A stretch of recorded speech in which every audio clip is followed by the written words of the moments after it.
Hi everyone and welcome. My name is Badanam and I'm the Secretary General of PSCORE. If you are new here, PSCORE stands for People for Successful Korean Reunification. We are an NGO based in Seoul and an international community working together for a future where human rights come first in the reunification of North and South Korea. If you'd like to know more about us, check out our website, Instagram, Facebook, YouTube, and LinkedIn. You will find our project, stories, and people there. Joining me today are friends from around the world. Each week, we will look at North Korea's media, culture, and everyday life and share how these stories appear from different perspectives. Let's start with quick introductions. Elena, do you want to start? Hello, I'm Alina. I'm from Italy. I'm 24 years old, and I have a background in international studies and international security. Hello, my name is Hyunji Park and I'm from South Korea and I'm majoring in French political science and education, and I'm really interested in talking about North Korean topics today here. Hello, my name is Sabrina. I'm from Belgium and I have a background in international relations, and I'm also very interested to hear what everyone brought today as media. Great, thank you. So her accent was like British, even though North Koreans study English, but they don't study American English because it is the enemy's language. So the the British English is the one they study. Maybe we can move on to the other English-based stories from North Korean. So, as I was talking about, during COVID, North Korea basically shut down every connection they had with other countries. And that also meant that they couldn't host their annual Pyongyang marathon. So, they host a marathon every year where they invite runners from all over the world. Sometimes they invite more Russian people and Chinese people, depending on the year. But so this year in April, it was the first time in 5 years that they can have the marathon again.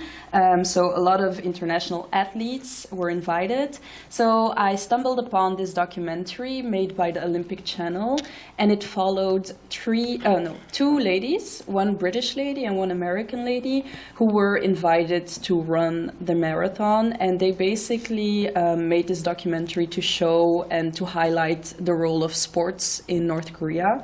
So the part that I chose out, it starts from 11:30, so minute 11 and second 30. So in this fragment, you're gonna see the international athletes meeting with a weightlifting champion who won the gold medal in 2012.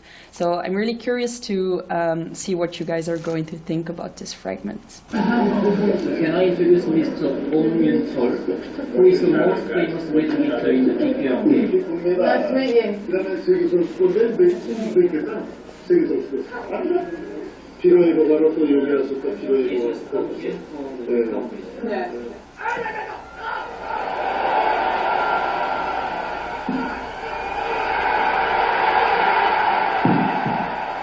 오늘 저희가 그때 이중에서 말입니다. 기라는 시상대에 나오고 공하고 깃발 희한한 서비스 다 일대 감정과 나 이때 처음 연구를 했단 말이에요. 다 그때 감정이라는 건 말할 수 없다. 지금 그저 도쿄 올림픽 준비하느라고 저 매일 하고 있어. First again. What's his secret to winning? 열심히 레벨다운이라다 중요한 처방을 계속 책임들에게 하시는 것이 어제 필요한 정신이나 그거하고 사업과 생활 어떤 비평을 지나게 다하게 포장해주고 이제 다 준비하고 나와서 이게 우승하고 돌아오면 차상에 위험에 담은 것이고 또 선물 집도 다 한 게 그게 다 우리들의 상의 힘이 되고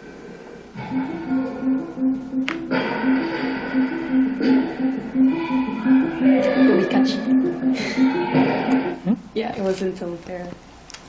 So yeah, that was the short interview with the weightlifter champion. What were your first impressions of what he said?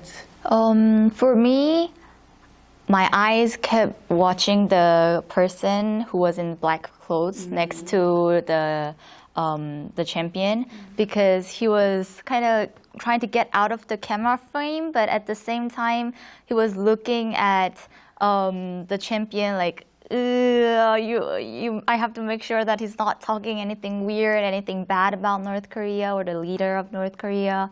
And he had this expression on for the whole time the champion was talking. So that was very interesting. Even though his face was kind of blurred out, we could still see his facial expressions. Yeah, that's a good shot. You can see it there that he's really keeping an eye on what he's saying.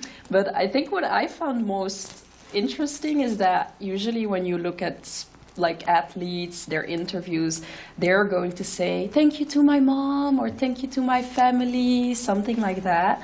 But he immediately said that he wins because of the support of his leader. And I think that's very remarkable to say something like that. I also find interesting that he does not mention anybody else. Yeah. He does not mention his coach or his family, only the leader. And it might feel a little weird that that was like the exact question, like very straight up question, and he knew exactly what to answer straight away. In South Korea as well, we still have some little bit of patriotic, like the ways of approaching in athletes or sports, but we are a little bit away from that. But North Korea is getting more stronger. They need to mention the supreme leader.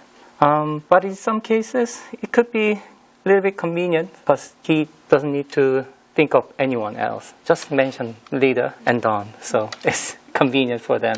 He don't need to care for the other people missing his wife or family. Yeah. Just leader is done. Yeah, and he definitely has the picture printed up on his wall at home. Yes, you can see at the end he got a picture with the leader.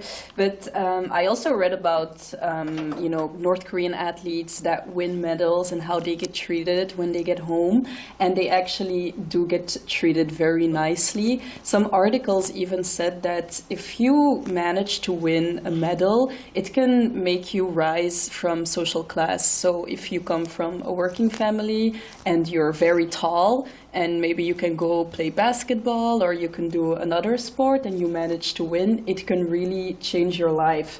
In 1999, there was a marathon runner.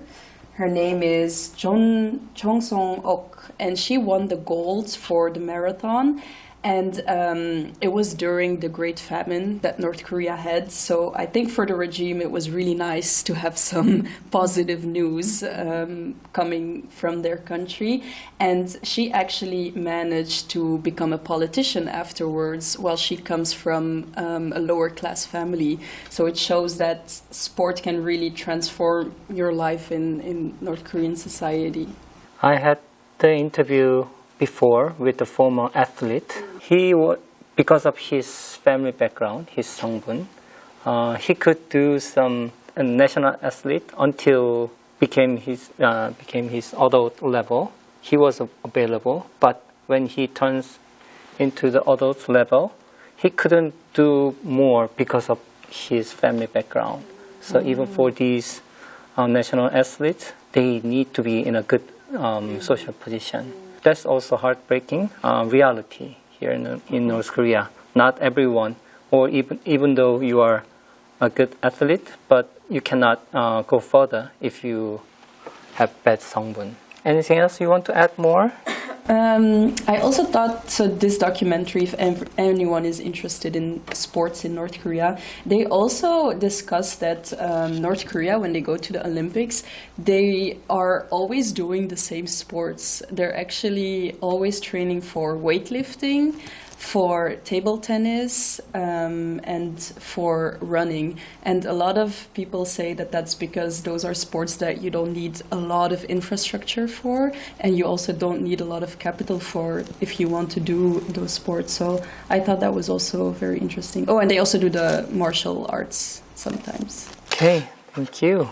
That's it for today's discussion. Thank you so much for joining us as we explored how North Korean media presents its leader and what that means when we look at it from different perspectives. If you enjoyed this conversation, don't forget to like this video, subscribe to our channel, and hit the notification bell so you won't miss the next episode. We'd also love to hear from you. Share your thoughts in the comments, and how do you see these differences between North Korean media and what you experience in your own country? This is just the beginning. In upcoming episodes, we will dive into North Korean dramas, cartoons, and even personal testimonies from North Korean defectors. So stay tuned, and we have a lot more to uncover together. Thank you again for watching, and we will see you in the next episode of Inside and Outside North Korea.